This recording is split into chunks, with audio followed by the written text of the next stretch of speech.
Your worst nightmares. No! Not the seagulls! Anything but the seagulls!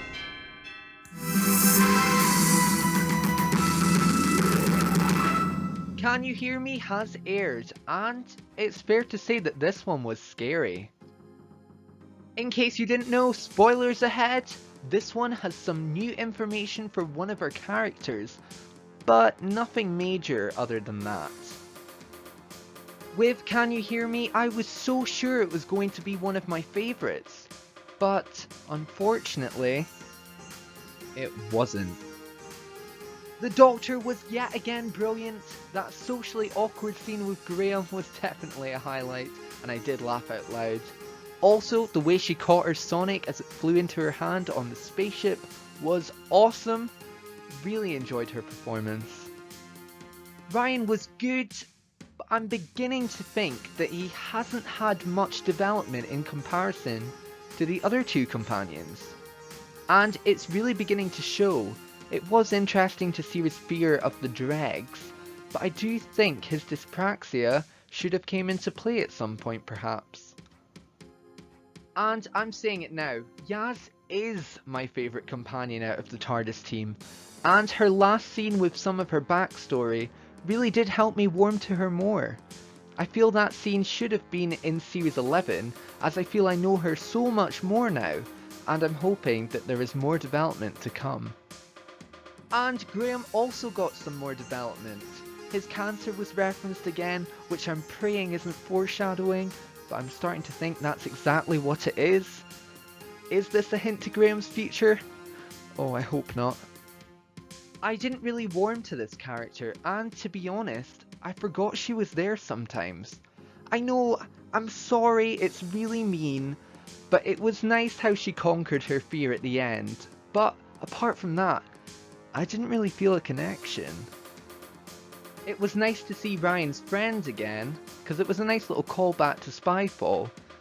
He's a good enough character. I do wish there was more to him than just filling in the blanks though, because when Ryan comes home he just explains what's happened and there's a few talking scenes. But who knows, we may see him again and we may get a bit more development for this character. Overall, in my opinion, Can You Hear Me had potential to be so much more. There was a real chance to go to town with an episode based on the character's fears. One scene was not really enough to truly feel the character's fears. However, I really appreciated Yaz's backstory being added. It was really powerful, but sometimes it did drag, and perhaps that scene would have been more effective if it was shorter. Still, that 50p scene did actually make me go, aww. But what about those terrifying Eternals?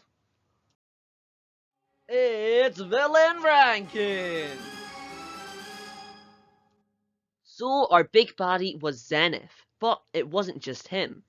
Well, I thought he was definitely creepy with the floating fingers going in people's ears was especially thrilling. It did, in my opinion, seem too much like the Nightmare Man when they both went down to Earth. So, where does Can You Hear Me actually rank?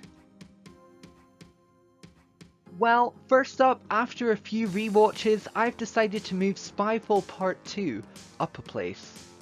As for our latest episode, I enjoyed it more than Praxeus, but this episode had the potential to be a favourite, and instead we got quite a slow and drawn out take on the concept, so we're going with number 6. But what did you think of this episode? Was it everything you expected? Sorry guys, it's another okay from us. So, who's ready for the next adventure? Frankenstein is the focus next week, but from what I hear, it's about ghosts. Very intriguing. The Haunting of Villa Diodati will be on at 7:10 next Sunday. Thank you for watching everyone. If you're new, feel free to click the red button below to join the adventure. There will be reviews like this one every week during Series 12. I've been Christopher. And I've been Lewis. And you've been... Brilliant! Every night, every day, 'cause 'cause we're so into it. Don't think I could ever quit. Next in 2005, it's taken over our life.